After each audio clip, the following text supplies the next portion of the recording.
Hello, guys, and welcome back to another edition of Bet, Win, Repeat.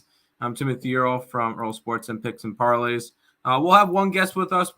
Cam will join us in a couple of minutes before I bring him in. We'll quickly go over some housekeeping stuff. Contests are still going on. It's the 5th of the month. So if you guys have not joined the monthly one, you're probably a little bit too late. Or if you start today, you'll be 0-8. I don't have any of the updated standings or anything. That's a Lenny thing. He'll be back on Monday, so he'll break all that stuff down. There's still a weekly contest over on the Facebook page as well.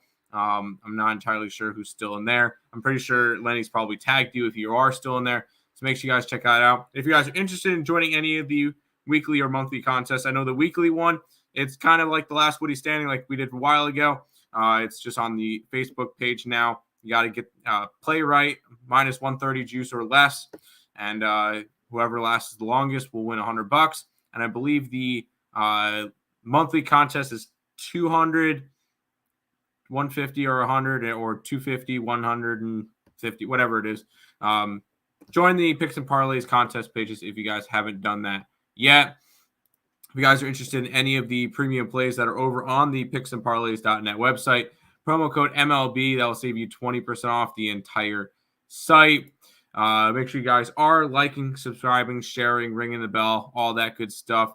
Make sure you guys know when we go live every single show for Picks and Parlays. And finally, check out the Picks and Parlays app on the Apple Store and Google Play Store. I personally use it every day. I like to use it for the consensus report. It has all of us on there, all the cappers from the Picks and Parlays site, and it kind of shows where everybody's going. So it's always good to see where everybody's at. And normally that does pretty well. So make sure you guys go ahead and check that out. Let's go ahead and bring him in, Mr. Cam. I am Cam20 on Twitter, I believe. How you doing today? I know we're kind of middle of baseball season now, almost all-star break. Summer League starting up soon. NFL is coming up in a couple of months. College football coming up in months. So what do you got going on right now? Just baseball. Baseball. I think it's 68 days until college football starts. Yep. It's, 10 weeks sounds like a long time, but it'll be here. It'll be here quick. So right now it's just baseball for me. The summer league has started. That's going. Don't really have any action on that ever because you never know what's going to play, but it's just heavy baseball for me going into the All-Star break. Yeah, you got that right. We'll see baseball going on. Next thing we know, it's the World Series. Next thing we know, college football starting, and we're in a national championship between Bama and Georgia again. So it's just, it happens like this because you look at it. Wow, we still got 2.5 months, and all of a sudden you look around and go, Super Bowl already, jeez. And then it just constantly it's an endless cycle. So people think baseball season lasts a lot longer than it does, but before we know it, we'll be back into football. NBA will be back. Hockey will be back. And I'm excited for that time. But baseball's always fun for me, at least. I enjoy baseball a lot. Now, I know I will mention real quick because I saw like they're hyping up a matchup on ESPN. It's like Victor Wembanyama and was it second pick was Scoot or was second pick was Brandon? Okay, yeah, because it's Spurs and Hornets as one of the first games that we've seen that we're seeing, and they're hyping that one up for Victor's first game. I personally never bet summer league. There's definitely some edges. I know some people are really good at it. I don't know the players that are coming out of college enough in order to really do that. And even when I do college basketball, I know you probably look at play. I don't really look at players.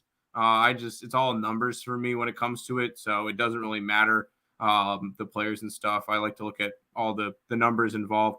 Do you pick up on a lot of players coming out of college that are playing in the summer league or? Yeah, I follow the names more so in summer league because I want to see how these guys react and how they adjust. And the Spurs and the Hornets, they played a few days ago.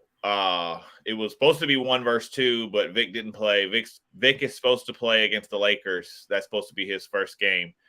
The number 2 pick, Brandon Miller, to say it lightly, didn't have the best of showing. He had like 8 points, 4 turnovers, and 6 fouls in the first half. 5 fouls in the first half. He finished with 18 points, 7 fouls, and 6 turnovers. So the game has appeared to be a bit much for him so far. You know, he wasn't playing against a bunch of guys who were in their first summer league game. He's playing against guys who are coming off their rookie year, you know, still playing in the summer league, and it got the best of him, it seemed. He struggled a little bit, but once he figured it out, he started knocking down shots and he started playing better. Yeah, I think with a lot of these guys that are coming right out of college,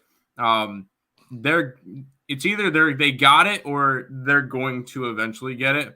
And I mean, if you don't, then you're going to get left behind. But no, it definitely is interesting to see how some of these guys kind of go at it, and just we'll see how some of them adapt to being in the NBA, because a lot of them are going from playing against college guys to people who know what they're doing.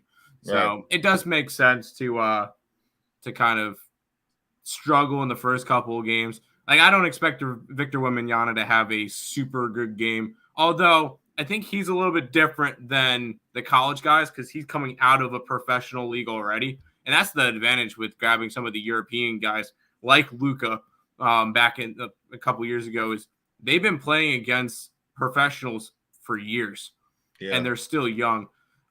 So Victor should have a good year, but I'm interested to see how he works with the Spurs and stuff. So that should be interesting. I don't think it's going to be as hard for him because, like you said, overseas, 14, 15, 16, you know, they're pros. Oh, yeah. Yeah. I mean, so it'll be different for him. And then he's 7'4" with an 8-foot wingspan. His physical gifts are outrageous. He's massive. Yeah. But I think they got to be careful comparing him to Kevin Durant, because you don't want to hype him up and then he might not be up to that standard. I don't think he's going to play like Kevin Durant. I don't think he's going to have that physicality. I don't think he's going to have that motor. No. I don't know if he's going to be as fast and as fluent right out of the gate. But he may get there. But I right out of the gate right now, I don't know if he's got that yet. Well, he should adapt, and we'll see how he does. I personally, I'm not looking at rookie of the year. I'll take the field, because I saw like Victor was like minus 250 versus the field at like 175 or something. I'll take the field on that one, and it's kind of the same deal with Bedard in the NHL. But I just can't get hyped up on these guys, and then we haven't even seen them play a professional game yet in the NBA or NHL or whatever. So right, and I know you said, Go ahead. No, because I was going to transition. I was going to say, I know you said before we came on, you liked Chet. Chet looked real good in the summer league. He looked healthy. He looked back. He looked good. If he can stay healthy, I think he's the rookie of the year. Because he's just got another year. He's just a year older than these guys, and I feel like he played one game in the summer league last year. Did he even play in the summer league? Is that where? That's where he messed his foot up. That's what I figured. And he went up against. He played against LeBron, didn't he? Mm-hmm. Well, no, he played LeBron's team. Yeah. LeBron doesn't play in the league. No, he does not.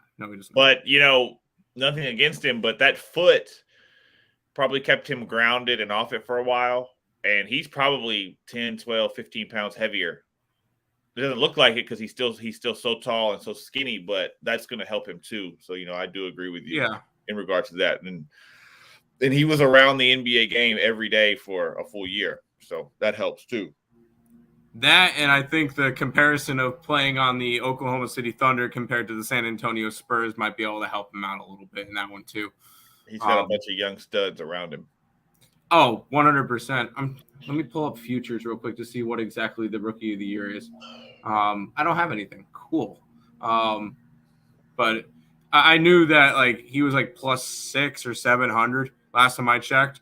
That's not a bad value if you want to look at somebody other than Victor Wembanyama. He's plus 500 on FanDuel right now. Plus 500, plus 400, plus 450. Vic is a minus all the way across. And then Scoot has the second best odds. I think a lot of people are going to be on Victor, and a lot of people probably try to go after Scoot for a little bit of value. I'll go Chet. That'll be my rookie of the year pick because I'll also have a bunch of tickets on Oklahoma City. So yeah, Chet has the third best odds, and at worst, you'd get him 4-1. It's not terrible. No, I definitely think there's value there, especially if I think Oklahoma City, in my opinion, could be a top 4 team in the West next year. They're coming, and they've got That's a young team. They're coming. They're just going to continuously get younger. They have 1 million picks over the next 4 or 5 years. Yeah. Real quick, going over the chat. Nicholas is giving good vibes. Tyler says Brewers for 1,000. Justin Steele and Adrian Hauser. Brewers like today for 1,000. I don't like it. I'm a big Justin Steele guy. He's got the number 1 ERA in baseball. Got elected to his first All-Star game. I would have to take it run line because I'm not laying 150. That's not happening with a Cubs team on the road. But I'm not interested in the Brewers at all. Did you look at this one at all? Or no, but I do like Justin Steele too. Yeah, I have been on several of his games this year. He's definitely been the last couple of starts. He's been getting run support, so he's looked good. Unfortunately, whatever. He was up there for Cy Young odds, but right now it's kind of it was a 2-man race in the NL, and then Clayton Kershaw went down, so now it's just kind of Zach Gallen and Spencer Strider, I guess. But I saw the other day it was Gallen at like 135, Kershaw was like 230, and then Strider was all the way up at $7. But Gallen's been really good. I think if he hasn't yet, I think Bryce Elder will emerge as a pick as well. He should be. He 100% should be. He's 7-1. His ERA is below 2.25, and I want to say he actually has thrown more innings than Justin. I could pull that up. No, I got it right here. Yep, 102.2 to 85.1, 7-1, 2.45 ERA across 17 starts. Elder should definitely be in the mix soon. I think it's kind of crazy to see what this Braves team has done. Drives me nuts, but you get some of these pitchers coming out of absolutely nowhere. Like they're doing all this or 29 games over 500. No Max Fried, no Kyle Wright. They haven't had much of whoever's pitching today, which is Mike Soroka. They haven't had a lot. And Soroka's ERA is above 6 right now. Exactly. You haven't seen much of Soroka, and when you have, he has not been good. So the fact that they're doing all this with with certain players out like this, they're doing it with their offense, and it shows with these 6 all-stars they have on offense. So the whole infield, and they're sending 8 total. Yeah, it's the whole infield with the catcher, Acuna, and then the 2 pitchers with Elder. They had somebody else in there. Elder and is it Strider? Strider, thank you. That Braves team is insane. The entire infield. Yeah, it's been a good time. Now, I will say there is zero value in betting the Braves to win the World Series at this point because they've just run away with it. It's almost even money. It's plus 350 now. And I believe it opened up at like 10-1 or 12-1 for them to win it all earlier in the year. A future 5 months away at 3-1 is even money. That's not something you want to really. That's not really something you want to sit on. That's not something I want to tie down. No, for 4 or 5 months. Yeah. But there's going to be a couple of teams. There's going to be a couple of teams in both leagues that are going to come on hot in the second half. Can the Rays maintain it? I don't think the Rays maintain it. I think that they get overtaken, and I think it's Baltimore. But that's just me. I've been high on Baltimore all year.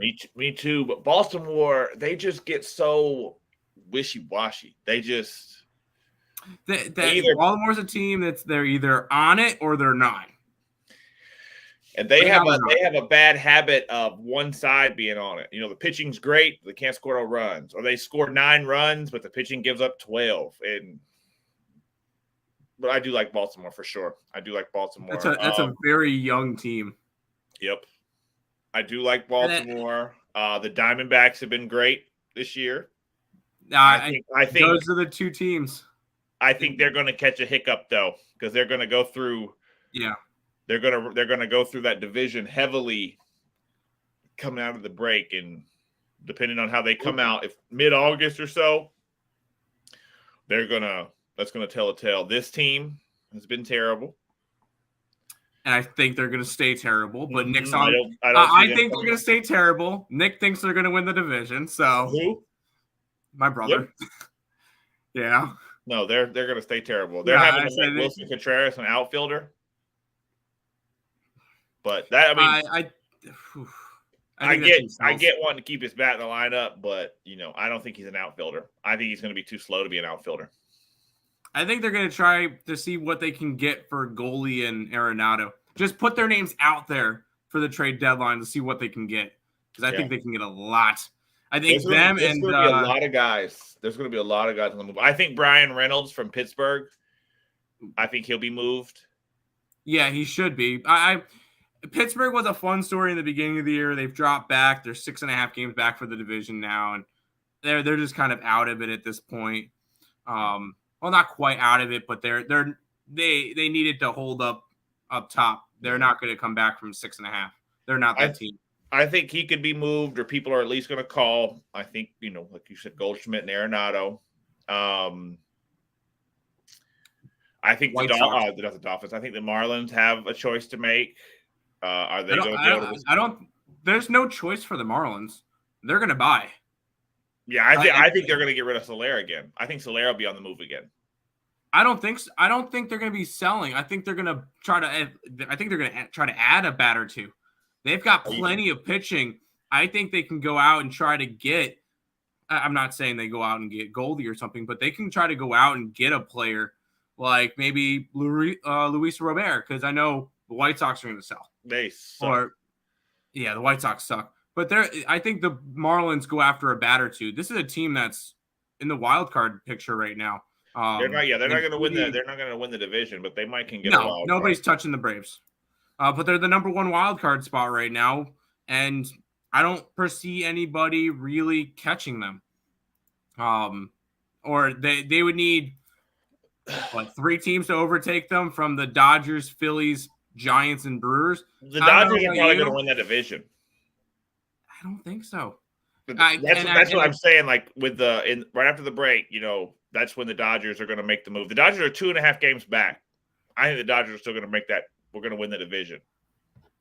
The only reason why I'll say they don't is the rotation. It's just so beat up right now. And it's just a bunch of bullpen games, and Clayton Kershaw is now out for a little bit. So they have to have enough offense, and I know they're 9 games over right now. I honestly think this could be one of the first years in a while we don't see the Dodgers in the playoffs. Oh, they're going to get in. They're going to get in. I don't think that's a guarantee at this point. Just like what you just said with the whole wild card. The Phillies suck. Oh, yeah. I don't see – the Phillies are in a wild card spot right now. I don't foresee them getting up there. The problem is who in the wild card is going to actually make the run on them, because I'm not high on the Brewers. The Giants will. Giants, I think, have the best shot, and then the teams below them. Pittsburgh, no. They're San way Diego. down there. No. The Cubs, no. We talked about the Cardinals, and then the Rockies and the Nationals. They're just participation medals. I don't even see my Mets coming up close. So, man, I think it's a 5 teams for those 3 spots, and I think the Brewers probably get. Well, the Brewers are actually fighting for the division with the Reds. I don't know about you. Are you high on the Reds to finish this out strong, or no? Are you a Reds believer? No, I hate the Reds. Like, nothing against Craig Trapp and all them, but I hate the Reds. I meant betting wise. No, you don't. I like that one guy they just got. What's his name? fast as hell. Daily Cruz. Yes, fast as hell. He's Daily tough, Cruz. but I don't think they're going to get. But see, I don't think they'll get rid of him. No, absolutely not. If anything, that's not going to be a sell piece. That's a for the future piece.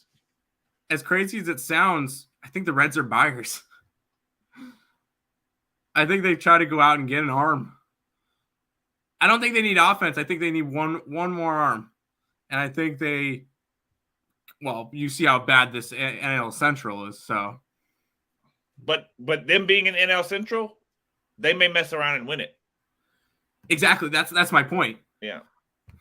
But we'll see how that division goes. I don't really think it matters who makes it out of the Central, although at the end of the day, I think it will be Cleveland.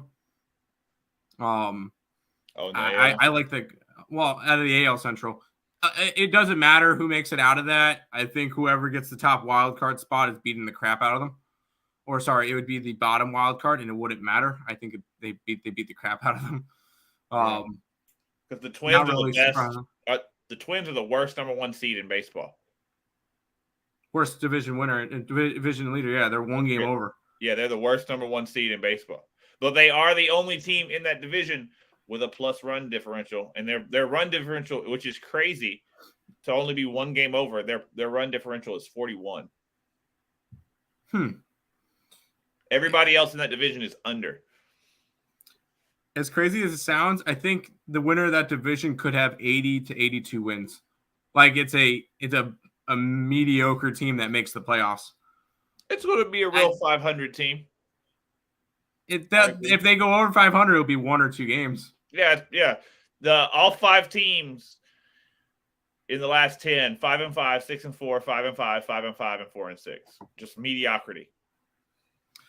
Honestly, at this point, I think they should put in a rule: a team, in order to make the playoffs, has to be over 500, and because at the end of the year, you could see like the Minnesota Twins or Cleveland making it at 81 and 81, and then you could probably see like the Red Sox at like 3 or 4 games over and miss the playoffs. The Red Sox are 43 and 43. Yeah, and they're 13 games back. The Guardians are 42 and 43, and they're 1 game back. So that just shows the difference. Exactly your point. The best division in baseball is that AL East, and honestly, the top 4 teams probably deserve a spot, and that's what it's probably going to be. And then we'll tackle one more. What are your feelings on the AL West? Man, it's out there, ain't it? Because I like the Rangers. I will say first and foremost, I do like the Rangers. Okay. I have been on the Rangers. I've made money with the Rangers. They're 16 games up, or they're 16 games above 500, not 16 games up. They're 3 games up. Mm-hmm. Yeah. I think they're going to get in. I don't know if they'll win that division. I think Houston's going to be one of those teams that's going to make a move and start running people down in the second half. And that's my thing is, if Texas doesn't win the division, could they miss the playoffs? Because I think that all the wild card teams come out of the East. I think at the end of the day, Houston's the second place team in the wild card currently. For right now, yeah. I think that Texas heavily regresses. Yeah, I think they'll get in. Second half. I think they'll get in. I think it's going to be the Blue Jays or the Yankees falter. You know what? I would love to see the Yankees miss. I'm not going to complain about that. I would put the Orioles. I'd put the Orioles, Houston, Tampa Bay, and Texas in, regardless of how the seeding ends up. I think those four will get in. Hey, I love hearing Baltimore get in. I've been rocking that team all year. Yeah. That's fantastic. I got Baltimore and Arizona. They have a couple of guys, and I've tweeted it. I don't know if you've seen it. I'm not going to say any names, but they have a couple of guys on their team that really seem to just not give a shit in Baltimore. Just don't care at the plate. I think that's tough to see. Like big situations, just no emotion, just no want to, no nothing. And I think that sucks. I personally can't watch any Baltimore games because they're blacked out in North Carolina. Oh, really? Yeah, so I can't watch any of the games, so that's unfortunate. I don't really watch highlights or anything. So I'll have to look into that. But I'm still high on Baltimore. I've got them at 16-1 to win the division from preseason, along with Arizona. So what was Arizona preseason? 16-1. Okay. Well, they're both doing well, and they're both going to be in contention for the rest of the year. That and Arizona will buy. And imagine Arizona picking up like a Dylan Cease or or Bieber and having Gallon too. Well, maybe getting Cease out of Chicago could help them. All of a sudden, you get a 3-headed monster of Gallon, Kelly, and like Bieber. I think that's tough to beat. But we'll see how that one goes. I'm excited to see how the rest of the season goes. I think one of the biggest issues, like the Yankees, the Dodgers, and there's a couple of other good teams that the biggest issues they have is coaching. Aaron Boone makes a ton of bad decisions. Doc in LA, there's no lineup that's going to have guys hitting 270, 280 top to bottom. I get it. Correct. But there's so many managers that really, really go top heavy with the lineup. And then 6, 7, and 8, they're all batting 140, 163. Mm-hmm. So teams are just avoiding the top half and then throwing at the bottom half.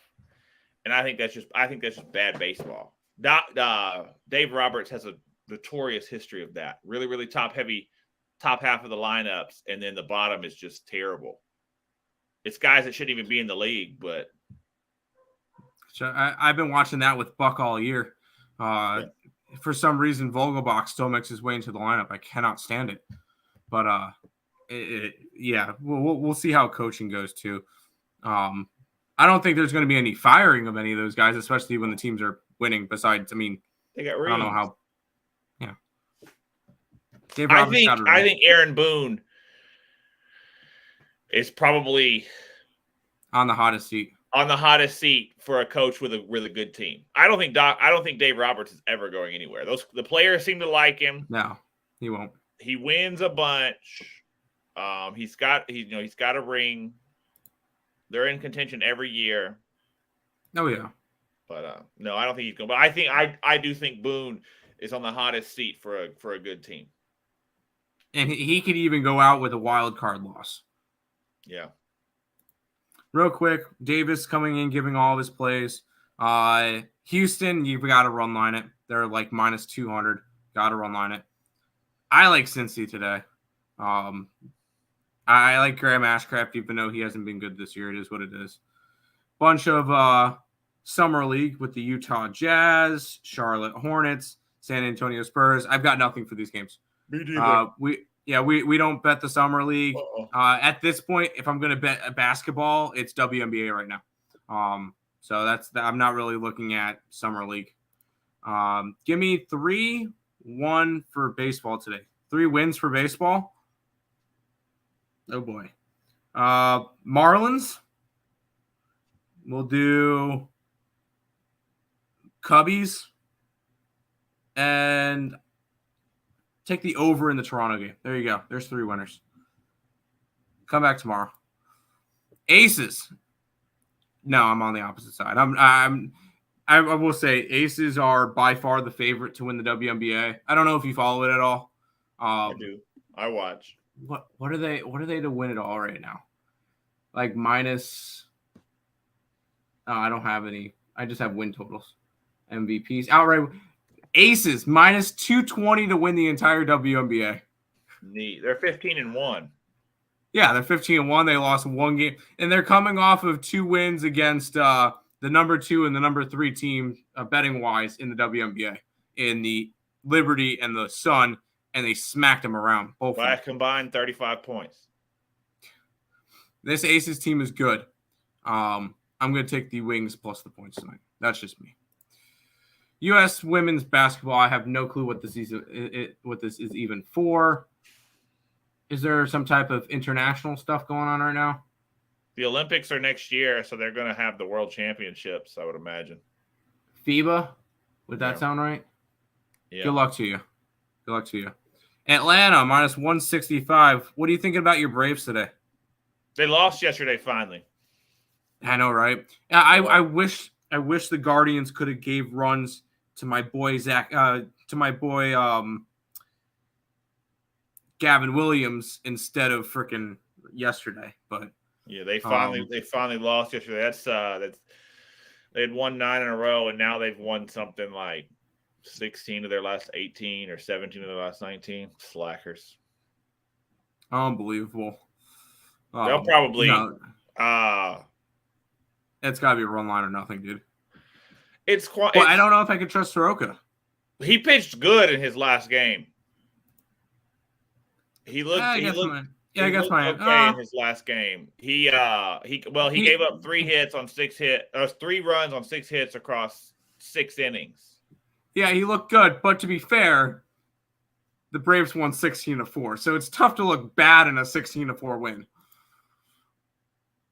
So, but he had given up like 4 or 5 runs per outing, and Soroka this year on the road, he's 0-1, and his ERA is well above 8. I do know that. Yeah, he's also well, those starts were in May 29th and June 4th. Okay. And June 4th. So those were over a month ago, his away starts. And it was against the Oakland Athletics and Arizona. That was red hot. Yep. So now you're going against a Cleveland team that can't hit their way out of a paper bag. Still like the over in that game. I would imagine the Braves come on back in. But you got to run line it. I will tell you that I've told you this over and over again, Davis. I will never say yes to anything over minus 140. That's just not me. So if you're going to take it, run line it. And then the Sparks tonight. I'm on the over, but I don't mind the Sparks at all. I think that's an okay play. Cam, I know you got a lot of baseball stuff going on. If you guys are interested in grabbing any of Cam's plays, you guys can go over to picksandparlays.net. MLB will save you 20% off the entire site whenever you're going after some plays and some baseball. And before we know it, football is just around the corner. Hey, Miami, minus 118. Yes, I'll take it. I like that one. It's against Matthew Liberatore, but that's fine. We'll be back tomorrow. I don't know who's on tomorrow. We got 2 more people on tomorrow. I believe it's Jesse and Sean, Jesse and Higgs. So make sure you guys check out that. Make sure you guys are following Cam on Twitter. And Cam, we'll see you guys.